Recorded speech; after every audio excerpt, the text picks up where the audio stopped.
the same guy that I had like 2 months prior to, because I've heard the story before. Okay, so we got a problem here, Bill. We've got a problem. Bill, I think I'm getting. We had a problem. I'm not getting audio. We finally just said somebody didn't get on. Oh, Penny's going. Penny is on. You know where Penny? Hey, we got to recap the last 15 minutes. Oh, our audio was off? Audio was off.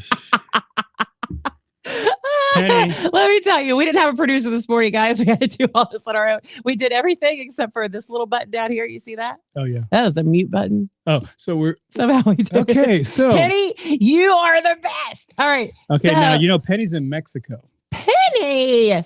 Heck yeah. Thank okay, you. So we're going to recap real quick. We're just talking about what you need to do in order to get a listing. There's 10 different things you need to do. We're going to recap what those first 4 are really fast. So when people like this. I know. It's okay. We'll fix it. We'll fix it. All right. Let's take it to the top. Okay, we're going to run it down here. It's just on that one. That's the main one. All right. Here we go. So you're going into the house, and the first thing is you're going to create rapport. Yes, you're going to figure out what that personality type is. You're going to find some common interest. You're going to have some type of story that you develop, right? You're trying to bring down the invisible wall. Number 2, you're going to qualify, establish their pain. Yes. People are always in pain when they're making a decision to do something. And if they're not the type of person you want to work with, you're going to say, I'd rather turn you down. Hey, from Mexico. Hey, yeah. And don't forget, when you're establishing that rapport, you're trying to get in there to see, hey, my son plays soccer, your son plays soccer. You start to talk about other things besides real estate, Talk to them about something else. I know. Hey, look, our numbers are going up because they can hear us. It's amazing how that works. So and make sure that you're not with a lead that is going nowhere. We're having long conversations with people that will never buy anything from you right now. Maybe in the future, when someone says, well, Bill, they got to buy next year. When would you like commission? Now or later? Yeah. Now, you still want to behave and be nice and send your brand out, but please, you can't spend an hour and a half with someone that's not going to buy it or sell right now. No, you can't. You have to. I wrote it up here so that you guys can see it, just so you know. It's at the top. I'm going to scroll.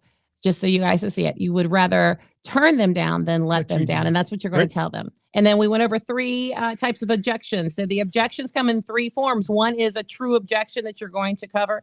Another one is a condition. Conditions are, I don't have money, bad credit, I'm pregnant, things of that nature. You can't do anything about it. And then smoke screen objections. You have to be able to see what those are and realize it's a smoke screen. They're out techniquing us. At times they are going to some type of how to get rid of a salesperson school. So they're now knowing how to get rid of you, and you believe everything they say because most of you have never had formal sales training. Correct. All right. So what we're trying to do here, and let's go back.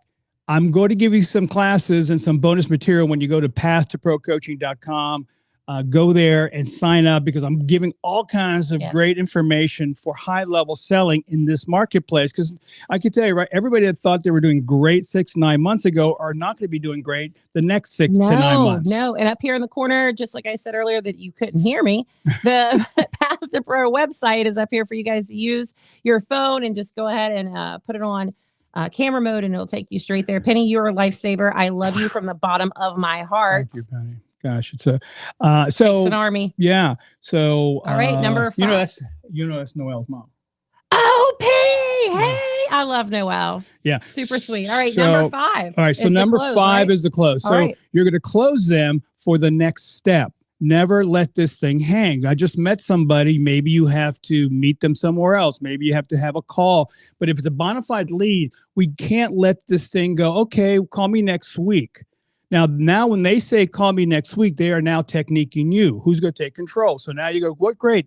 Is it going to be like maybe beginning of the week or end of the week? Well, probably the end of the week. Great. Thursday or Friday? Right. Friday. Afternoon or evening?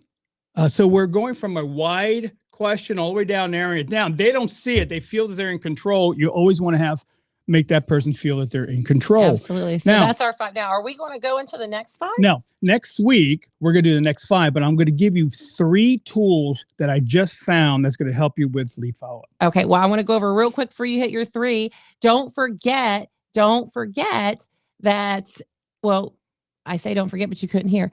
The Uber driver. I was telling them whenever story, you go into the Uber driver, any type of situation like that, practice your skills of trying to get information from them to see if you can find out if they're married, how many kids they have, if they're from locally or somewhere else.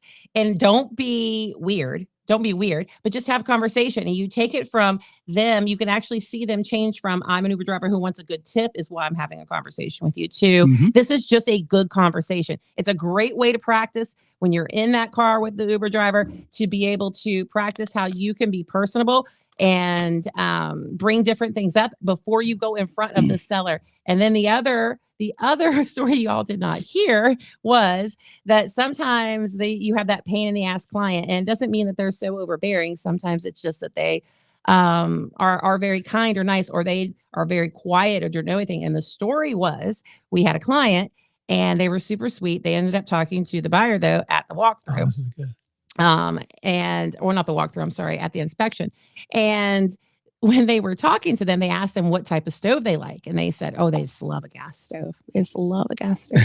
And so the client put a gas stove into the home as a nice surprise for the buyers. The home didn't have gas. No gas. No gas. No gas. No gas. Stove. So the seller's thought was that they were going to hook up gas is why they did it. So he was buying the stove for them. But we couldn't close because we needed a stove that worked. So we had to go get an electrical stove and put it in. It was fixed. But again, sometimes a pain in the butt doesn't always mean someone's mean or hateful.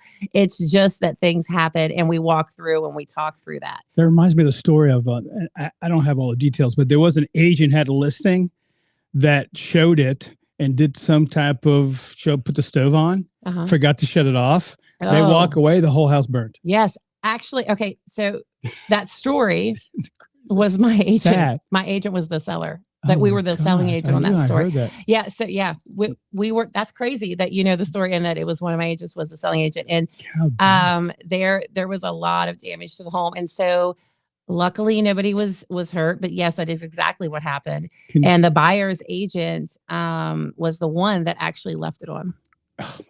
Yeah. Okay. So that's a lawsuit, but we won't go there right now. We won't go there because we're not attorneys. 3 tools that you can use for lead follow-up. And these are cool tools. None of you agents probably know about this right now. Most people in sales don't know about this. One of them, here's what's not happening. We're not going face-to-face with these people as fast as we should. We have to go face-to-face. You can't have a lead in today's marketplace and never show them your face. What do you mean, Bill? Well, Bill, I've got a lead. I talked to them 30 days ago. They're not ready right now. Do they know who you are? Well, I've talked to them. They don't know who you are till they see your face. Okay. Right. So either you're going to do a bomb or whatever, or Loom or Zoom or something, or you're going to knock on that door. You have to go face to face as soon as possible, not a month from now, because I guarantee you one thing, someone will, and they're going to take that lead away. So a really cool new program. Very inexpensive. Actually, it is free. Okay. Video Ask. Yes. Isn't that cool? Yes. I showed you that. Yes. And you do it. Oh, I really gosh. like that. Video Ask is going to allow you to create a sequence of things to go on. Just briefly, hey, Bob, this is Bill. Thanks for talking to me today. I'm looking forward to helping you find your home, sell your home. And let me ask you this. If you think you want to do something this year, can you just answer yes or no?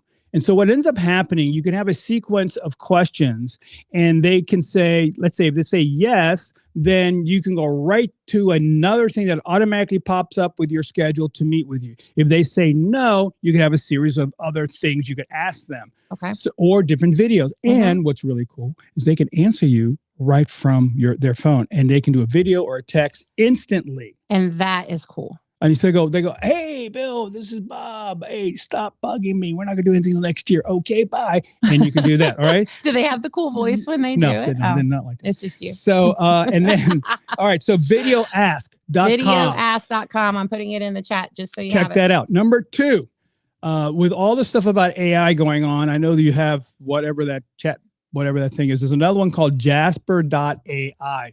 Easy to use, very simple. And I can tell you, if you have a website, if you have a bunch of emails going out, if you need to put headlines, on things. A biography that you need in your thing. I use Jasper. I pay yearly for it. I love it. It's so cool. And it actually takes you to certain templates to use to find that information. It's amazing. I've used it with some of my coaching clients when we had to create we were getting information on probate. We were looking for information about maybe changing their bio. So everything is right there on jasper.ai. I know it's there. This whole big thing about AI is out there right now, but this is actually a good alternative. You can even put in, you can do ad, like literally you can tell Jasper, ad for buyer's agent, and they'll write a whole ad in 5 seconds for a buyer's agent. You make a couple little changes, but they'll put it to where you can literally copy and paste and put that ad directly out there. You didn't have to do anything. Change your website. On top of it, here is a little kicker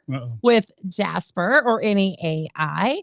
So what you could do is you can go to Canva and you can select a quote that you really love. I like a lot of Proverbs quotes. Proverbs 31. There's 31 books in Proverbs, 31 days in the month. You can read one a day, just so you know.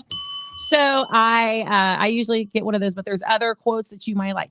If you do that and you select, 10 or 15, 20, however many you want of actual backgrounds or pictures that you like, if you punch it into Jasper, it'll write it 20 different ways for you. Oh, wow. Hey, you just got 20 ads in less than 3 minutes. Isn't that cool? Guys, listen, look at this thing, please. Don't be, you need help. Yes. Believe me, you need help. The last one, for those people that are not using LinkedIn, you need to start using LinkedIn. It's a hidden gem. Yeah. And I know it's not just LinkedIn, for business you're on anymore. here. We say hi to you guys at LinkedIn. Yeah, they're on here. So it's a hidden gem. So I've, and some of my coaches may be on that I've hired to help me, but let me just say this. This little service will allow you to, it's almost like a bot system. It's called Dripify, dripify.com, D-R-I-P-I-F-Y, dripify.com. Okay. So what that does for you is to automatically find that source. Why do I want LinkedIn? Well, there's a lot of people that you're selling houses and buying houses with that are in business. There are, if you're doing luxury, if you're doing other things like that, you want to capture that market. It's there. Dripify.com. Dripify.com. Check it out. Yes. Fairly amazing. It actually will start a lead follow-up system. It actually will find your people. It is completely amazing for you. It's awesome. So, and then next week, we've got a list of 5 other things to do with. Well, you better stay tuned for next week. Next week, Monday again, and same time, same place, separate with audio when we begin. No, next week it's all going to be hand signals. It is. It is. Woo! Hey, you don't want to see my hand signals, especially on a bad day. Oh God, help us. I know. All right, guys. Thank you so much. We appreciate you, Penny. Another shout out to you because you helped us out a lot on that one. All right, guys. Producer. Bye.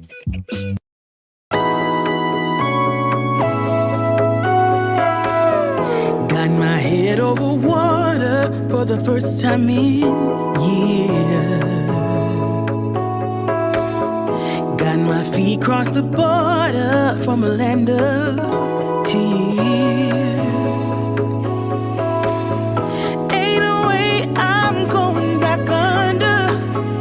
Got my eyes in the wild blue yonder.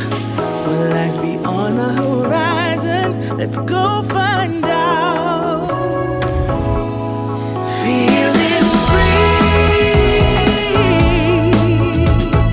free to live my life, free to roll the dice, free to go left or right. I'm gonna feel free to go wherever I choose. That is so funny. Penny goes. Hilarious. Penny. Oh my gosh. I was like, thank God for Penny though. Yeah. Because we don't have a producer. Yeah. Penny's in some little town in Mexico. That's crazy. That's great though. I mean, I'll take this one and edit it.